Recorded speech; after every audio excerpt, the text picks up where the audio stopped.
for the intro. Anyone who's on camera, wave hello. I just like to get some feedback, make sure you hear me and everything. And I'll hope that everybody else hears me as well. I see some clients on here. I see some prospects also, which I like. Service providers, friends in the industry, even an employee. Thank you, Marley, for being the solo joiner for my team. I really appreciate the opportunity to work with Naturally New York, Mentor Hour. I could literally do these all the time. And so I hope this is valuable. There's a lot of people. I think it was supposed to be like 100, but I'm told it's going to be more like 50 or 60. So it is a group setting, and it's hard for me to get like individual sort of like vibes with people. If anyone wants to have a breakout or ask a question that you did not want to ask in this group, or you just want to talk to me privately, just reach out. LinkedIn, I think all my information will be shared. I'm sure Adrian and the team will make sure you get it. But LinkedIn's easiest, or it's adamb@circle.me if you want to reach out. I'd love to talk with anyone who I haven't already spoken with. So thank you for your time today. I really hate presentations, but I've learned that they're sort of necessary. So I'm going to put a doc up, which means I'm not going to be able to see your face. I will pause in certain sections, and I'm just going to be like questions, comments. I'm also not going to be able to see the chat. So Adrian will grab anything from the chat and like tee it up for me as a question. Also at the very end, I'll come back in for like open Q&A. So if you wanted to like wait for that and ask directly, some people like to do it verbally, some people like to do it written, some people don't like to ask questions at all. I just want to make sure it's valuable. And so just make it two-way and dialogue, not just a monologue. That feedback is really helpful, and I can answer something that's very specific. It's very specific to you while I do this. So don't be shy about interjecting, but for now, I'm told that we want to keep the flow going. So I'm going to share my screen. And hopefully, at least I can see Adrian. You can give me a thumbs up. You can see it? Okay. So today we're talking about retail velocity support with social. Social media, I think, is a horizontal layer, not a vertical. It touches every part of your business. Today, we're specifically talking about the retail part of your business. We are a social media strategy firm in New York City that only works with CPG and beverage brands, and every single brand in our roster is retail first. Many are retail only, especially refrigerated and frozen brands, but retail being sort of their main sales channel and the main area of focus. And I think a big miss for a lot of brands is that when they think digital or when they think social, they often think it's support of D2C because it's digital, so it should support the website, which is just an incorrect way to look at it, or just sort of a narrow sort of aperture for it. When you're primarily sold at retail, a lot of your social media efforts should be commensurate with that and should support retail. And so that's what we're talking about today. So hopefully you're in the right space, in the right place today. So first and foremost, you need to be committed to sharing content on your main social media platforms that supports your sales channels. Here's some examples. So I almost always have Aloha in my presentations, or a lot of times people say like, what's a favorite brand? They're an OG CPG brand that is committed to retail support and digital support, partnerships with Peloton instructors, so big influencers, small influencers. I just think they do a lot of things right. So you could do worse than sort of signing up for their emails, going on their website, getting retargeted, and just getting in their ecosystem. Great reference brand. And here's just a really nice example that they did sort of a takeover when they launched these SKUs in Wegmans. What's also nice about Instagram's current features is this is the kind of thing that you would pin to the top and have that as like your top banner. That's a newer feature. A lot of people are like, no one even goes on Instagram anymore, which is just not true. When they do go there, a lot of times you want to make sure that you don't send someone backwards in the sales journey. So I really like that sort of like, here's the hero, here's the main chapter, here's what we want you to know, and just supported that. Here's just a couple of other examples of just different formats of showing off different sales channels, some motion graphics, graphic design. Some of these can be played, but I didn't want to do that on a Zoom call. I think I'm going to share this document so you'll have the ability to take a look at that after the call and see what the videos do. But you can just see different formats. Olipop, whenever I mention them, everyone's like, oh, of course, Olipop, right? They just do all the things right. And they kind of do. So they're a great reference and a great sort of aspirational competitor, especially for beverage brands, but really anybody, for somebody committed to really serving all the gods. And here they're serving direct to consumer, they're serving fresh direct, and they're serving Whole Foods, all with different types of asset types, all of which I think sort of make you stop for a millisecond and pay attention, which is sort of the name of the game. I find a lot of brands think it's like too salesy when they support retail, especially on the Instagram feed. First of all, I think that's a mistake. Like, it is definitely a channel to support sales. So you should be, I think that's something you should get over and be committed to supporting sales.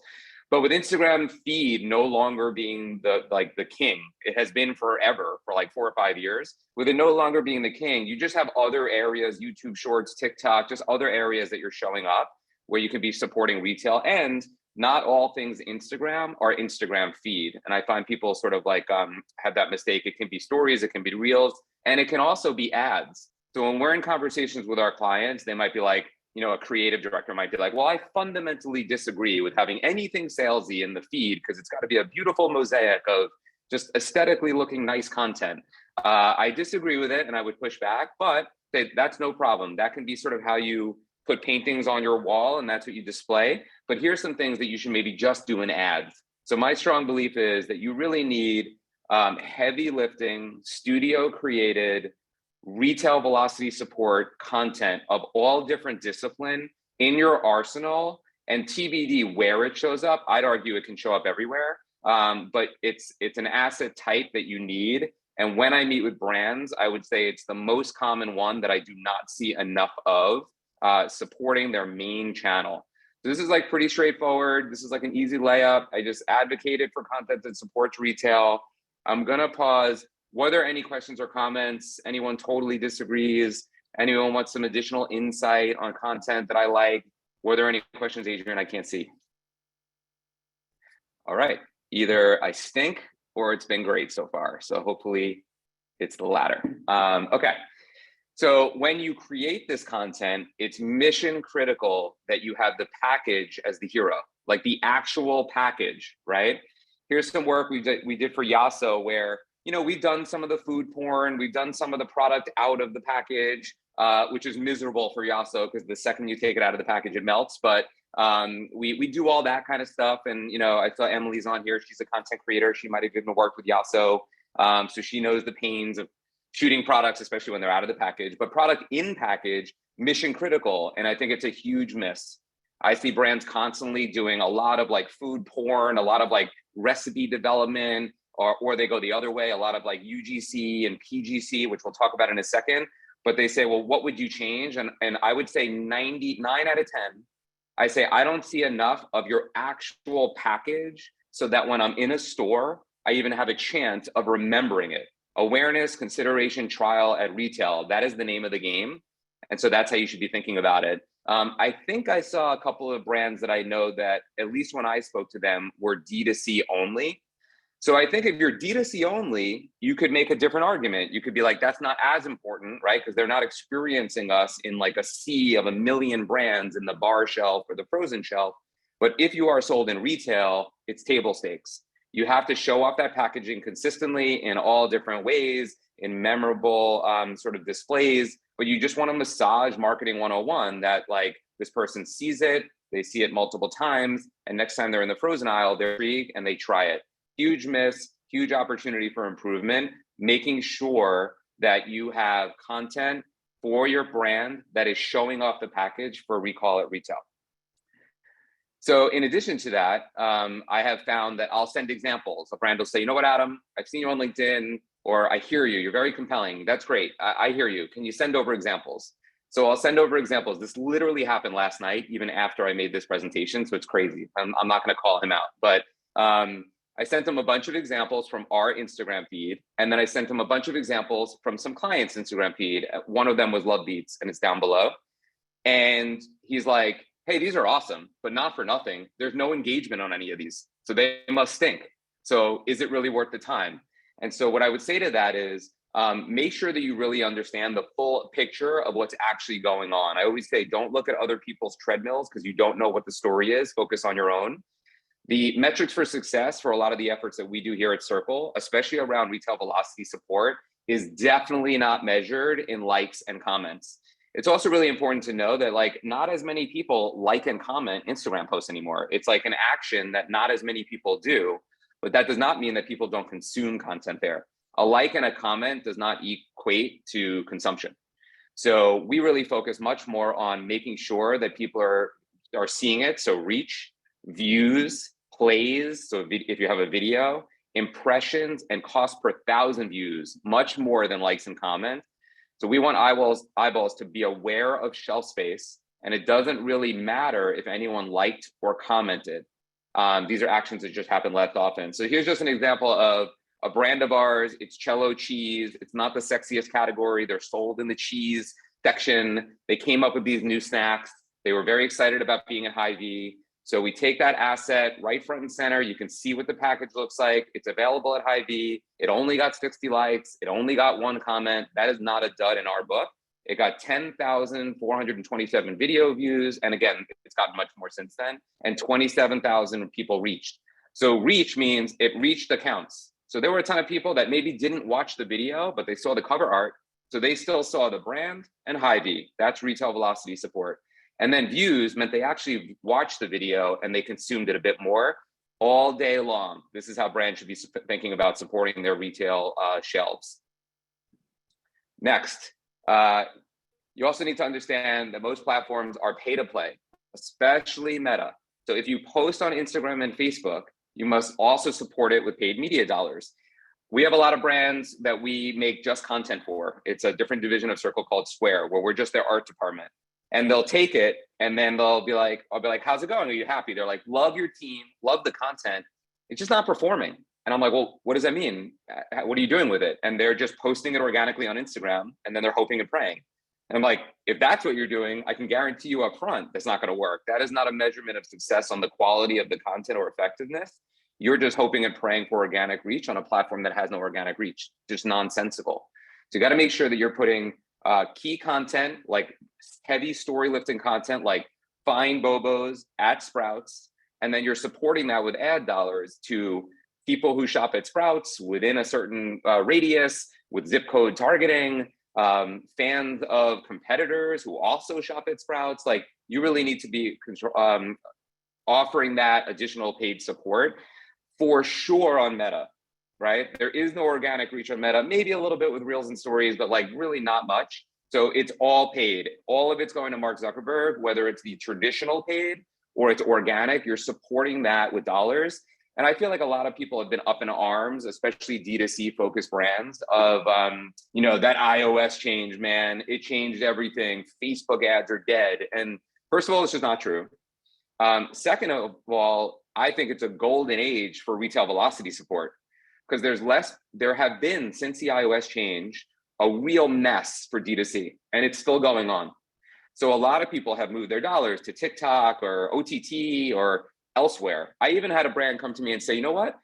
Hate Facebook, they're the worst. Meta is dead. Let's take everything and do out-of-home advertising. What do you think? And that was such a telling statement to me, because out-of-home advertising on like the side of a bus or on the top of a taxi in New York City or a billboard is you're just paying for the assumption that a lot of people are going to walk by it and not be on their cell phones when they walk past it, and they're going to consume it.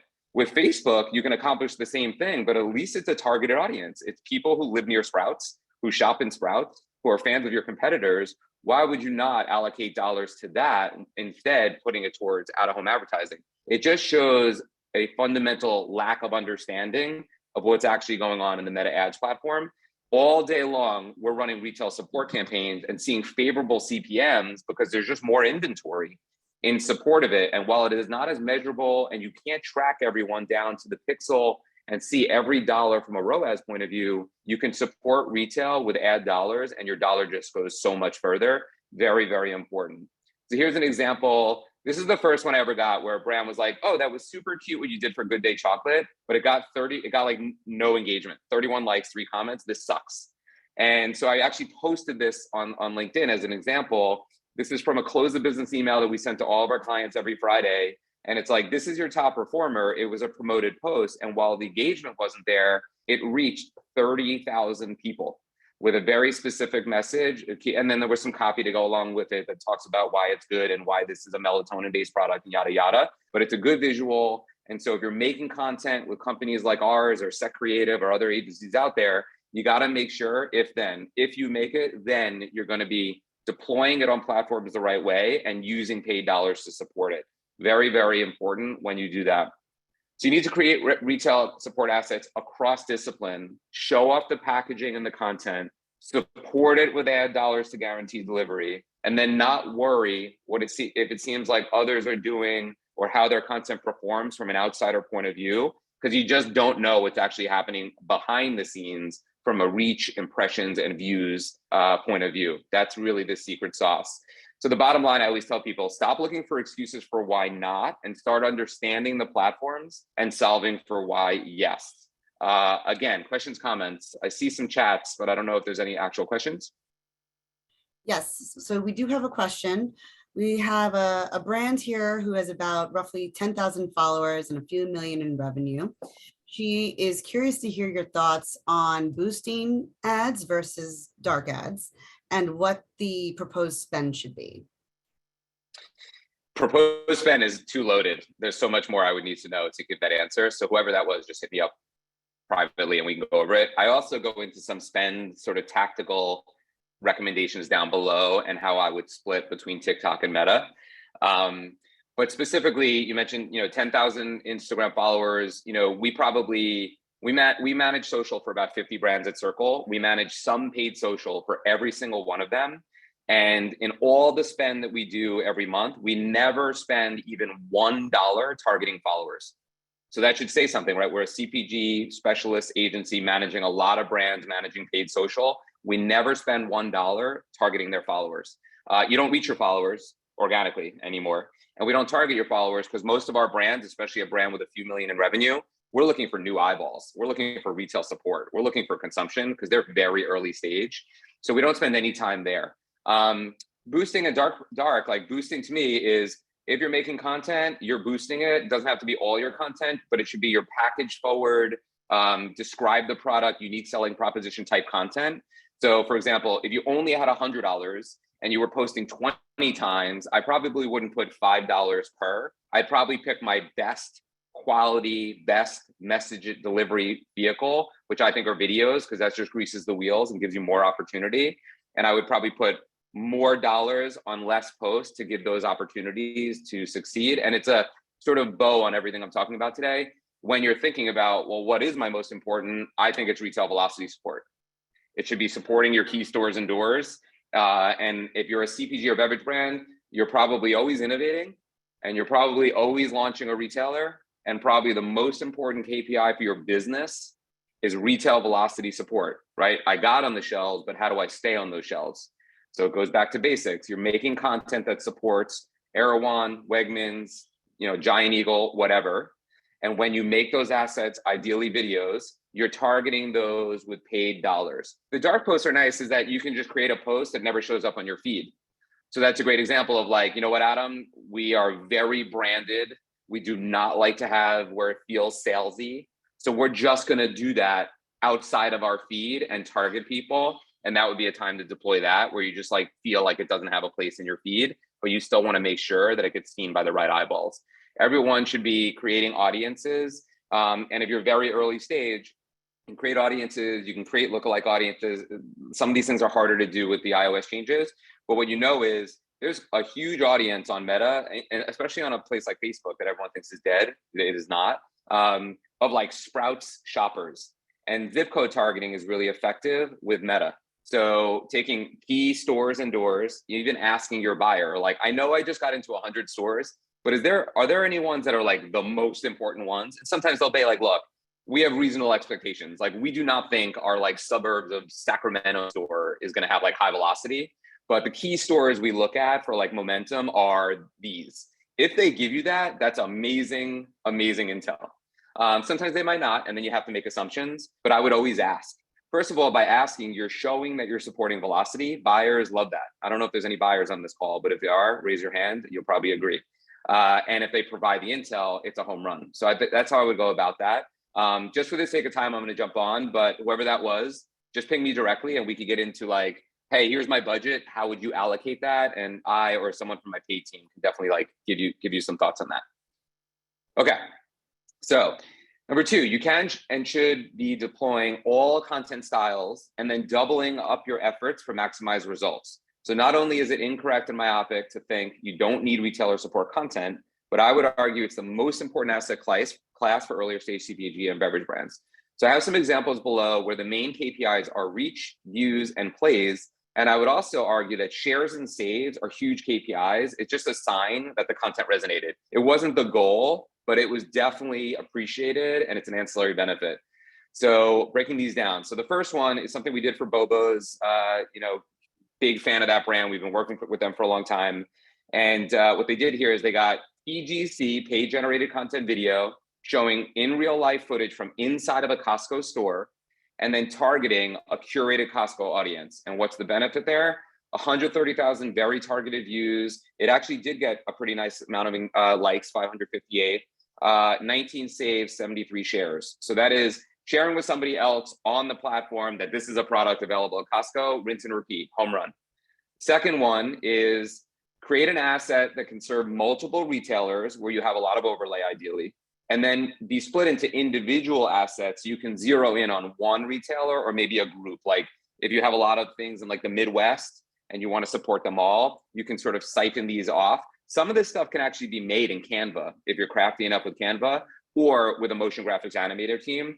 And this is just a simple video that just shows this. What I also like about this, it's a little bit of a flex. Like if you've never heard of Skin Tea, you look and you're like, man, they're in a lot of stores. And they actually are in a lot of stores. But you might look here and be like, maybe they're in like a couple of doors for some of these, but it just seems like a brand that's in a lot of stores. So A, I know it's probably in a store that I shop in. And B, there's some social credibility that if all these stores are carrying this brand that I just heard of, maybe it's worth trying. So it's a powerful asset. Again, 22,000 reach, much more important than the likes in the comments.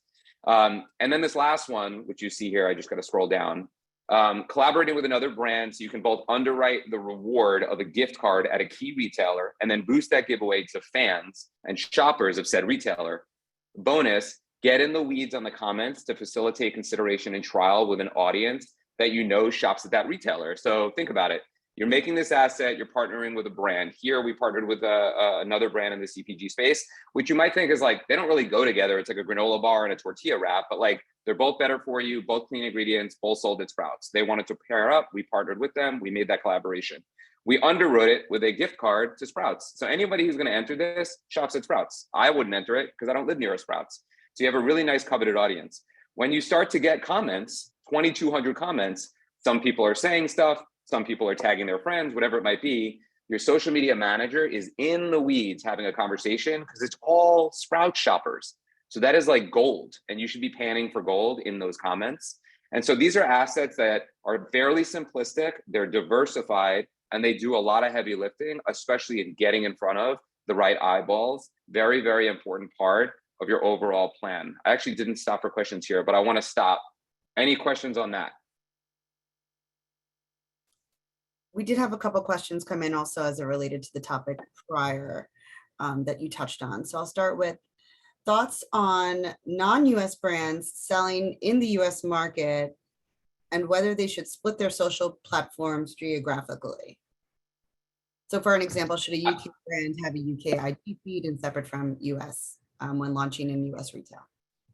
I would argue as long as it's in English speaking, keep it one, don't dilute your audience. And it's a good thing. If you're new to the US market and you seem totally new and you just launched and you have 3 followers, like it might seem like you're a brand that just started, yet you're a brand with legacy.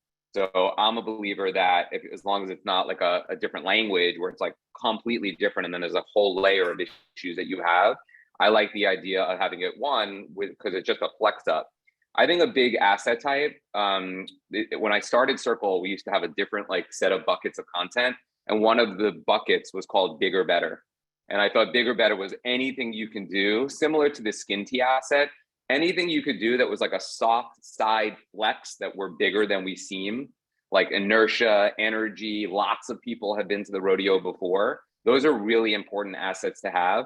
So I would argue that having one audience that came from the UK or Australia or Canada and is already there puts you on third base where you're not starting from scratch. And it's like, wow, this is a brand that's been around for a decade in the UK and now they're just coming here.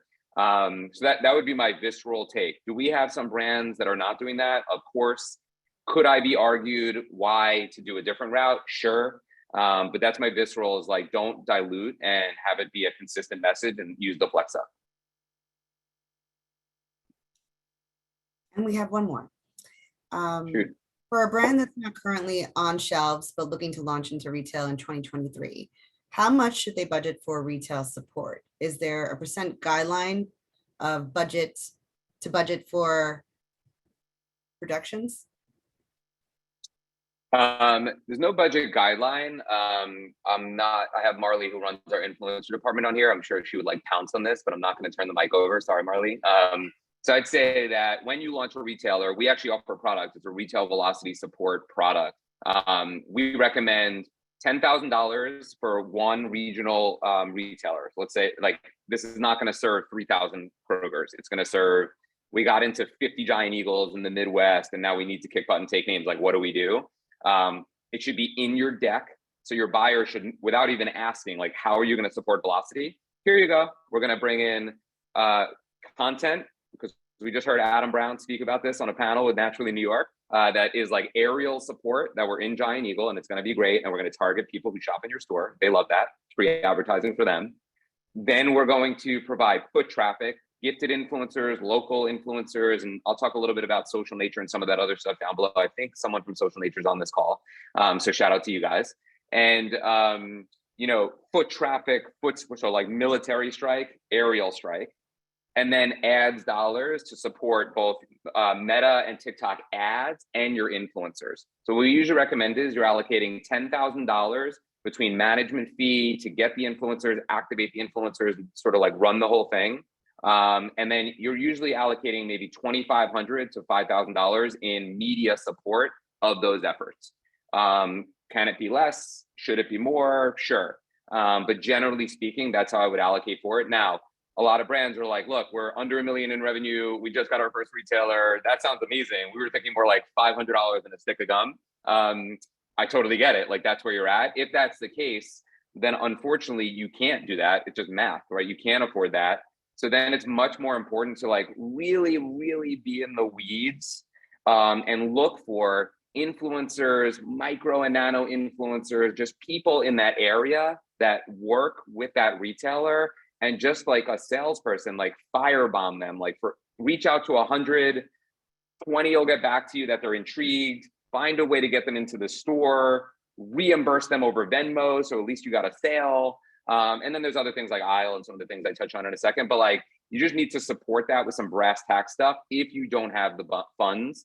But as an investor, like when I get decks, I'll be like, I go through and I'm like, well, where's the support for when you're about to crush? You're telling me, what are you doing to support that? Like, who's the staff and where's the spend? And usually they're like, oh, we didn't think about that. Like, that is mission critical. If you get that shelf space for that big retailer, you got to make sure you stick the landing so that you can tell that story to the next buyer. So that would be my rough back of napkin math for what I would recommend for that.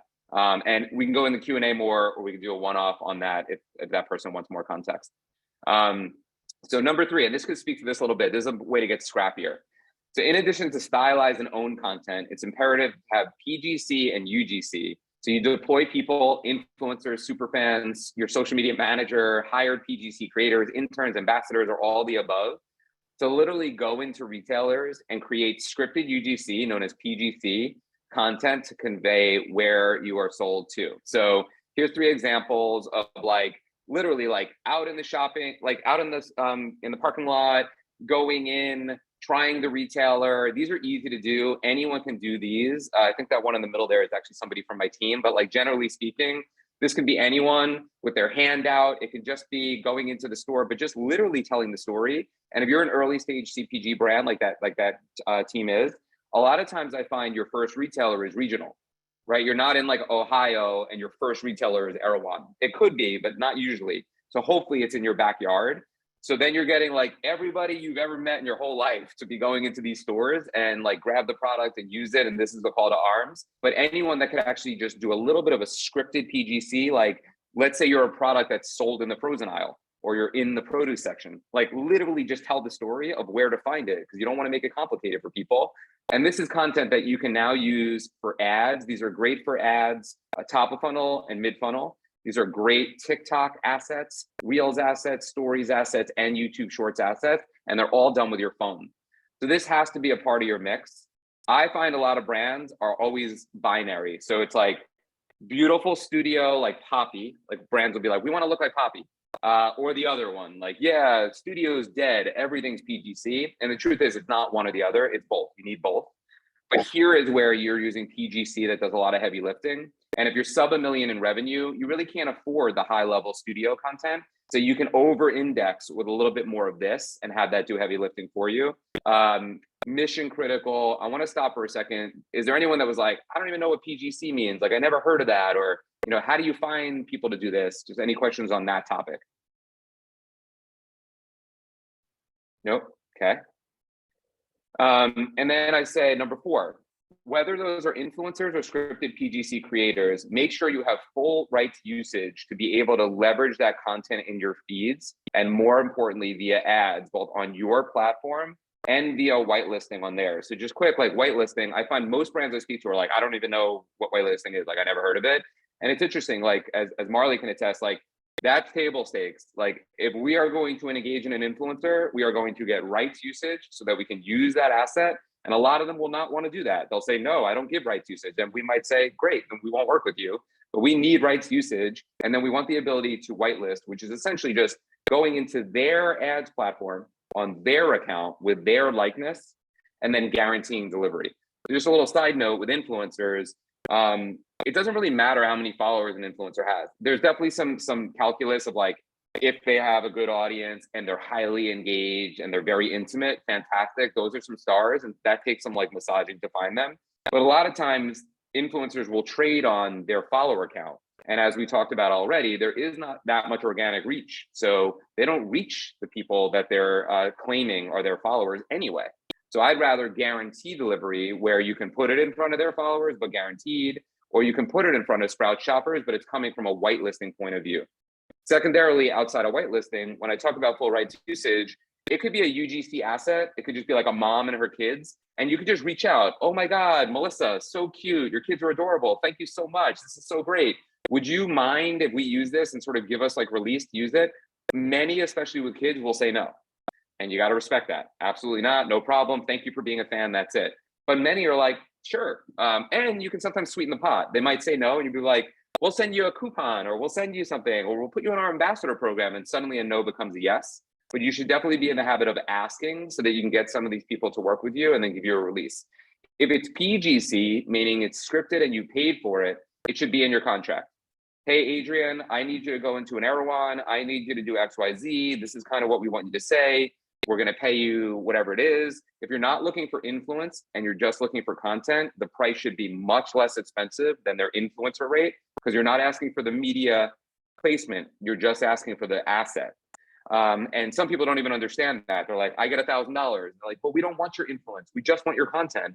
So you have to have that dialogue. But more and more, you're seeing user-generated content creators out there. If anyone's a TikTok user, there's 1 million people. It'll be like Marley UGC creator, Adam UGC creator, and they're just making bank doing this all day. It's a golden age for early stage CPG brands because there are so many people out there that can activate this kind of stuff for you inexpensively, especially if you're not looking for them to do influence. So just something to keep in mind on the PGC front. We can get more into that later. So again, it's a mix of studio content and this PGC user-generated iPhone type content. 50-50, 80-20, you can make an argument, but it's not 100% or zero either way, my strong belief. So here's just quick some examples of brands using third-party content in some of their social media posts to help convey that others should go buy in these stores. These are from Health Aid. So partner with an influencer, have them go into a retailer and do a haul shot with a bunch of brands in their cart and tag the retailer. Lots of gold in here. You could reach out to all these brands for brand collaborations. You could look at some of these brands and look what some of the influencers they work and sort of hijack them. You should be in the comments and commenting back on these things. Just lots of good stuff that you can do. So I like these hauls. Plus, it might be like, oh, I love Siete. I've never done Health Aid. And you're just painting the picture. If you're the kind of person that eats Siete chips, you're also the kind of person that drinks Health Aid. Go and buy it. And those are two big brands. Some of these other brands in the cart, I see Perfect Snacks in there. Like, that's one of our clients. Like, that's definitely something that you want to be a part of. And so you can sort of script that or let the influencer do their thing. It's a really good way to sort of hijack visibility. Quest has always done a really good job where they partner with tons of micro influencers, whether they do it organically or they use a platform for it. just covering a lot of ground to get these like UGC type shots. Some of them are a little more staged than others, but they do it. They tag the retailer. This is gold support for your retail shelves. And these are carousels. So I like it. It's like a roundup. So sometimes you'll get these back, especially UGC. And I've had people be like, yeah, we get a lot of UGC, but they suck. Like they don't look good. So we don't want to share them. So what you could do is like take the best looking one and have that be the first one, and then put the other ones there. So you're still getting the flex, like it looks good in your feed and that's your hero. But as they go through, they just see volume. So it goes back to bigger, better on top of quality.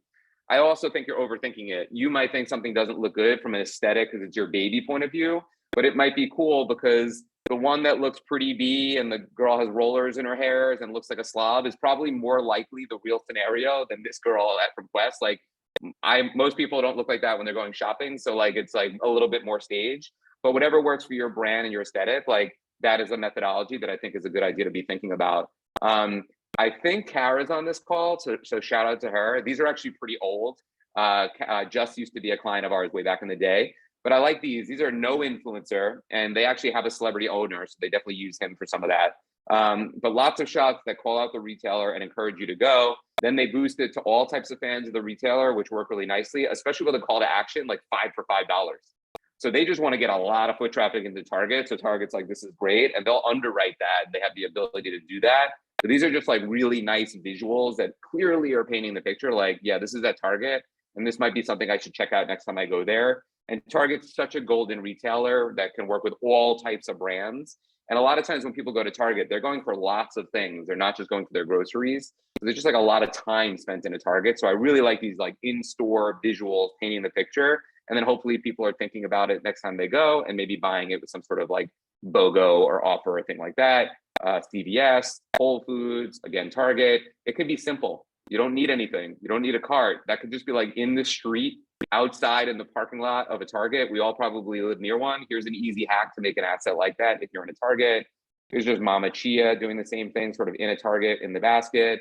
Another influencer example from Kind Bars. This is a family. They're in the basket. I think that pretty clearly shows you that that's probably in a Target store just because it's the red cart, etc. Okay, so now an example of it sort of like coming together. This is a brand, as a client of Sircle Media, that we're sort of like taking an unsexy category, beets. And a lot of people I speak to about love beets. This is a brand that I actually eat at my house before they were even a client. It's like, beets are not that sexy. And can I just buy beets? Like literally like grab a batch of beets and take them home. So they have to like convey why their product, where to find their product. And they're often merchandised in weird places. Like sometimes they're amongst the actual produce. Sometimes they're like all the way on the corner. I know by the Wegmans I go to, it's like, it's all the way at the edge. You might miss it because you're already done. You really have to tell people where you are and how to find you. And here they have a nice mix of photo outside the store. I mentioned this before, can be done by anybody. Can be done by the founder, can be done by a friend, doesn't matter. Easy with the package, clearly shows it's at Costco. This middle one is a stylized motion graphic that sort of like brings the playfulness around their branding and the farm story and everything that is Love Beets. So it's got Costco as the backdrop and animation and fun, highly visible pizza content. And the third one is that example of like using influencers, creating a video asset from within inside the store through a paid partnership. All of these should be a big part of your mix. The one that you can punt first would be if you just don't have the influencer budget to pay somebody for what you need. You could stick to you doing it or stylized creative. Again, if you're really early stage, you can punt 2 and 3 and just go down and dirty. But you got to get out there in the market and you got to make some of these pieces of content. These building blocks, like this Costco example, are really good to build on top of with Canva. You can make a text overlay. You can add some motion to it. So even anyone on this call that's not a creator can start to make some things that are like motion graphic-y type videos, like a poor man's version of it, just by getting the base of the asset outside the retailer. If you're a brand sold in retailers, you should have at least that asset in front of every retailer you work with, full stop. So quick tips on how to like find influencers and creators. So one, when you see these types of posts out in the wild, just save them to a collection on Instagram. If you don't know what that is, it's a little icon underneath. You'll see it. It says save to collection. Make it like influencers or retailers, or you don't even have to label it. Just save them all into a collection so you can reference them later. Make note of an influencer creator that did something like this and then reach out to see how they went about it and what they charge. a little hack here is that brand before with 10,000 followers and a few million in revenue. Think about other comp brands that you know are about your revenue size, and then look in theirs. And then you know if it's an influencer, that person probably didn't get $5,000 because the other brand couldn't afford it. So it's smart to fish there instead of fishing on Kind, where they have a gazillion dollars. Maybe they did spend more. So make sure if you're looking for references, you're doing it from comparable size brands. It's a really good way to source brands to collaborate with for giveaways, as you share the same retailer and you all want to support velocity. And it's great ammunition for your sales team to have. Even if you just encourage some super fans to go in, it shows the buyer you care and you're invested in massaging velocity in the store. So the royal flush is you work with a powerful local influencer, you get her or him to go in and do a haul and post images live or whatever you script. You get her or him to tag you and the retailer and any other brands in the basket or whatever the methodology is. You and potentially they run promoted dollars behind the content on your IG and on their IG via whitelisting. And then you run some sort of call to action with the influencer if you want to measure it back, like an influencer discount code or a coupon, because then you can track redemptions. I actually don't think it's mission critical. I think you should have to believe in retail velocity support, but a lot of brands really want the data. So that's just a methodology to do it. I just firebombed you with a lot. Any questions or comments on that section? Yes. You know, there's influencers can come off a little staged and not necessarily authentic when posting. So the question here is, when these influencers are posting, should these brands be reposting it to their feeds as well, or not, to kind of keep it feeling a bit more authentic? I think if you have great content done by somebody, first of all, I think you should pick the right influencers. If it's important to you that it's not just like smiling, like pretty and smiling with your beverage, like it's deeper, that should be just an automatic ingredient. Like that has to be. That's why if you're fishing and looking for inspiration, I think you should spend some time on like comparable brands feeds and Instagram and TikTok and just look what's happening. And if you're like, oh man, that is thick, like that influencer like killed that. A, it was probably scripted these days, so it was dictated, but B, that influencer probably fits the bill of what you're looking for because you saw it and you're like, that is what I like. What I don't like is the stage. So that's a good way to make sure you have good inputs, that you're getting influencers that just don't look like they're models that like smiled with your product. Secondarily, once you have that content and you have rights usage, I would be sharing that. First of all, it helps you with content, it gives you content. It gives some credibility that if you have somebody with like following and took a good piece of content in your feed, and you should be, if you have rights usage and stuff, you should be whitelisting, but you could also like boost it. So it's better, like I can tell you how great my product is, but it's nice when Jennifer, my target audience influencer, does it, and I want to use her likeness in the ad. So I would be sharing it. So I think two things though. One, a lot does seem staged. So you should just make sure that you curate and don't allow for partners in your ecosystem that look too staged. Second, you should look for long-term transformational relationships with influencers instead of transactional ones. I mean, multiple hits instead of one. By building that, you get a little bit more authenticity. It's like, hey, we want to send it to you. We want you to have it in your house. We want you to use it for a little bit, then talk about it. We don't want you to just smile with it. You can get a deeper narrative and the brand gets to know you a little bit more, which I think is really, really important. And then third, this PGC, if you're like, I like the idea, but I hate influencers or it just always feels cheesy and inauthentic, then find really good paid generated content people, like the exact kind of person that you think eats Bobos and like hikes all weekend in Boulder and like that kind of person.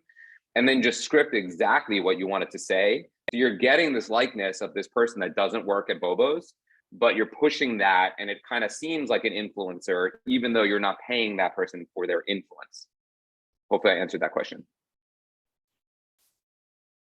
Definitely think you did. And Trisha actually from Bim Bamboo shared some of her thoughts as well on how she just identifies like brand super fans, you know, that are organically posting about their brand online, well, on Instagram or social media, and then reach out to them if they have a substantial following, at least a minimum of 1,000 followers, and see if they would be open to creating some UGC and receive some free products.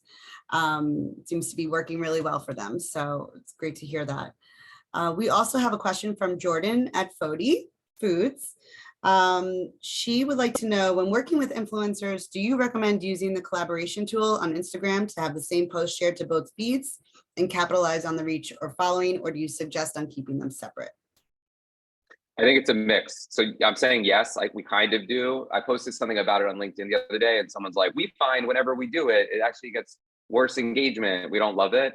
I think sometimes it adds value. You're collaborating with that person. You're Trojan horsing on their side. I think it's a good way to level up. Like if you're working with somebody that has maybe a bigger audience, if they're willing to do it, it's a great way to get some visibility on their platform. I would recommend testing it a little bit of both. You know, we could talk about that. Bodhi's a former client. We love those guys over there. So we could talk about the methodologies, and it might be like for every 10 efforts you're doing, maybe it's 5 and 5, or maybe it's 7 and 3. It just like depends on some other variables of if and when I'm using that as a collaboration tool. If you want to have that call, I'll have Marley join. She'll probably have additional context on that. Let me rifle through this part and then we'll get to the Q&A. Just I see we only have 12 minutes left. So this quick one is just a plug for, in addition to all the stuff that we talked about, there are partner platforms such as Social Nature. I think someone's on this call, Aisle, Ibotta, Instacart, Sampler, Fetch, Kale, Visor. I really actually like Visor's new product, Velocity, which is like a clearinghouse for coupon redemption at major retailers, and they're constantly signing up additional ones. Happy to make an introduction to any of these, but I think if you're going full tilt retail velocity support, you're having at least some of these in your ecosystem to also help in the process. And if you don't know any of them, happy to make an intro, or I'm sure they're already reaching out to you because they're aggressively trying to find new clients. But some of those should be in your mix, and you should certainly get demos, or whoever your social media team should be pretty well versed in that, so you know what's right and what's not right for you. Super quick on this is just like TikTok ads. I talked a lot about Meta. TikTok ads, while it's still the organic king, the paid side is so dope. Brands should be allocating some spend there, period. And between Spark ads and dark ads, you can see this afterwards and sort of see like pros and cons, when to use and when not to use. Like a little sort of like takeaways here is that on dark ads, I like that for driving people to retailers, general brand awareness. So UGC style videos, any PFC video explaining the product. And then I say, and whitelisting on TikTok, I love, no brainer. If you can get permission for that, like that should be table stakes as well. A lot of times influencers don't even understand whitelisting. So it's just like a throw in. So it's just smart to asking for it. And they might be like, oh yeah, sure, you can do whitelisting. And then you could also make an argument that it helps them because it gives them more visibility, which in turn helps them maybe charge more. So I just think you should be thinking about whitelisting. I didn't want to go like too technical here, and I want to do more Q&A, but I guess when you get this doc, you'll see a little bit of like the skinny of what we're recommending, and then we could always expand on that. Or if you have an ad agency, asking them a little bit about this. The one big miss with performance marketing agencies is if a brand has an agency specifically running their paid social, it is usually D2C focused. So I would just be careful because a lot of times true D2C performance agencies are like, I don't want to spend $1 supporting, Kroger. Every dollar I support Kroger actually eats into my performance metrics, and that's bad for business. So I'm going to do what I do over here, and you worry about retail. I have noticed sometimes they get pressure back. They're like, yeah, but we sell a lot of retail. You got to help. So then they're doing like control groups, back to store locator pages, and then measuring all the data, and it gets like weird. I think whoever runs your retail velocity support campaigns maybe can and should be different than your performance marketing agency that's really focusing on D2C efforts. Sometimes it just might be different for them, and they might be like, yeah, we don't recommend spending any dollars on this kind of stuff, but it's a strong recommendation for us. We see it yields really nice results. We gave, somebody asked about like a split, whatever. So we say like to test out like $1,000 for retail support, maybe it's 75-25 Meta, TikTok. And it's because zip code targeting is not as robust and useful on TikTok yet as it is on Meta. I think zip code targeting is really key if you're targeting like retailers or certain regions of retailers. So I think that's really important. But if you're in like thousands of Walmarts or, Whole Foods National, and you can make an argument, it doesn't really matter, like screw it, like there's stores everywhere. So like we should do that. And then maybe we would tip a little bit more of an even split between some TikTok retail velocity support ads and some Meta ads and some creative there that works well. UGC style videos of people grabbing the product from the store, and then real PGC testimonials highlighting your USPs. These seem to work really well. And then a quick one. Here's an example of like sort of bringing it all together. Magnolia Star Baking is a brand of ours. We took an influencer that went into TikTok and created content. We got right usage to use as we please. Then we repurposed that TikTok content as a retail support ad on Meta. And we used this content. It enabled us to earn extremely low CPM, CPCs, and CPEs. We also reached 1.4 million people. So for $820, we sent 3.4 thousand people back to the website, either learning more about the brand or doing a store locator lookup. 140,000 post engagements, and just massive reach for a pretty low spend. It just does a lot of heavy lifting. This should be part of your diet. That's it on my share. So I'm gonna go back to the screen so I can see people. Oh, no one's there. It's all names, but it's a lot. I tried to move quickly. We have about 7 minutes. Any specific questions, call outs, comments that you wanna go over? Could you please repeat the name of the clearinghouse that you referenced earlier? Yeah, so it's the Velocity platform, and it's from the Visor team. That's Dylan Barber. Most people probably know him as a celebrity from his TV days. And he's sort of like iterating on his Visor product, which is an app that sort of gamifies going into stores and redeeming products. And it's a really interesting clearinghouse coupon program, pretty well priced, that can really help brands through just an individual digital link through email, social, influencers, whatever, where they get it, it goes to their phone, it texts it to them, and they can go and redeem it in those stores. Big fan of that platform, and I'm happy to make an introduction to anyone that wants to meet him. Hey, can I ask a quick question around the whitelisting? Wanted to see sort of there was a release part that you were talking about, but the second part that you said about kind of going into the influencers like page and I didn't really understand what that was. So is it just the release of the content or also the second part to it? So the release of the content essentially just allows you to use it where you want. You can use it on your website. You can use it as an ad. Like you just like have access to it. And I think that's really important just to ask for. Separate from whitelisting, they're saying, yeah, like sure, like you can use it. When I make my contract, if you paid me, I give you rights usage, or some will be like, I'll give you any digital rights usage. But I like full rights usage. I've seen some of our brands do that. And then when I go to Expo West, I'm like, oh man. And I see like in their booth, you know, Jane Doe influencer's photo with her family. And it's like a great asset that they got from an influencer effort and it actually made for their booth. So that's about right usage. Whitelisting is their agreement to allow you to interface on their account and run ads on their account. So it's a little bit more, you're getting a little bit deeper into the relationship with them. Some of them are like, nope, or I charge separate for that, or I just don't feel comfortable with it. It's just like it's like a much bigger sort of ask. It's a deeper relationship. But we actually find some influencers like just don't, they're like, oh yeah, sure, whatever you want to do. So that's the difference between the two. I put that little blurb, just like I literally Googled what is whitelistings, and I put it in there in big and bold so you can see it. If you Google like what is whitelisting, you'll probably see that. If you click on it, it will like really break it down, like very straightforward of what to be doing. Awesome, thank you. You got it.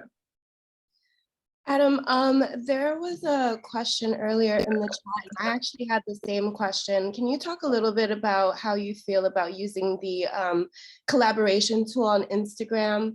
So I know a lot of brands like using that, especially with influencers, so that then it's posted at the same time on both pages. Do you recommend it? Have you used it? What do you think about it?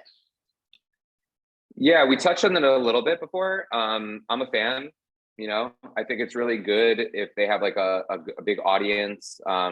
Sometimes, you know, you can sort of you have a little bit more controls over how that goes down. So it's like, we're going to post, it's just going to happen at the same time.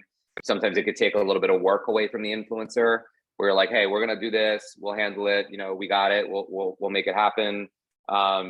Sometimes you could even like take something they created and then throw a little post-production on it, assuming they're okay with it and they give you rights usage, and like just make it doper. Like they're like, you know, this is the best and whatever, and then you add some text overlay or whatever, and now you made a really good asset that maybe like they couldn't even make on their own, and you're like, now let's do that as a collaboration effort. You post it and they're like, great, I just got some free content, and you can sort of stage what you want a little bit better. The other side of it, what I was saying is, when I posted this on LinkedIn the other day, someone posted, I forget who, but they were like, we have found it actually hurts visibility or reach. What do you think? And I think that can happen sometimes. And so that could be a rub against it. So I would encourage testing it a little bit and then weighing the upside versus the potential downside, maybe doing a little bit of both. I promise if Marley has any like, you should have said this, I'll get it. I'll send it to Adrian and like, we'll add it to the team. We just have 2 minutes left. So sorry, Marley.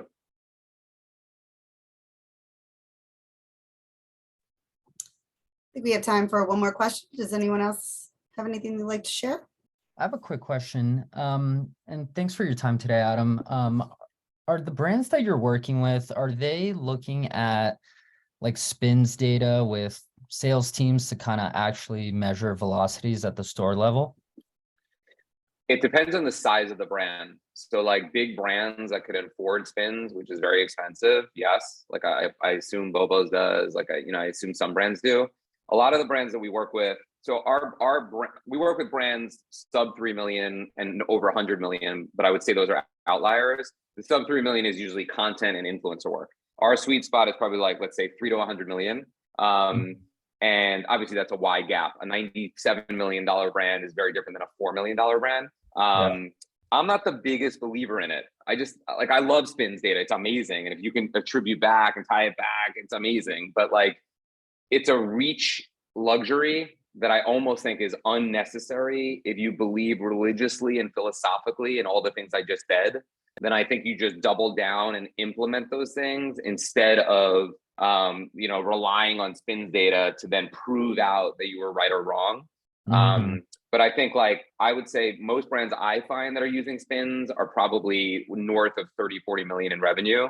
And maybe at that point they had a series B or they have like PE money or whatever. And so they need more data and more trackability and more of that. I think you could be more nimble earlier stage and just like rely and implement. If you want to track and you're like, can't afford spins, or I like what Adam just said, I don't want spins, but I do want to track, like I'm a data person, then control it. Like do a region where you activate and do a region where you don't. And then like see how those stores perform generally when they come back to you. And you'll know like, wow, where we massaged outperformed where we didn't. And that's a good way to do it without necessarily paying spins to tie it all back. Cool. Thank you. No problem. So we're at 12. Thank you, everybody. I'll share this doc with Adrian to send out. I'd love to know if anyone's like, sometimes people will be like, that was awesome. And I love to hear that. That's great. But it's like blurry. I'd love to hear like one thing that could have been better with like less topics, more Q&A. Was it great? And here's why it was great. Any feedback, you can send it to me directly or send it to Adrian. But like, I just love to know so that I can do these better or the next mentor can do these better.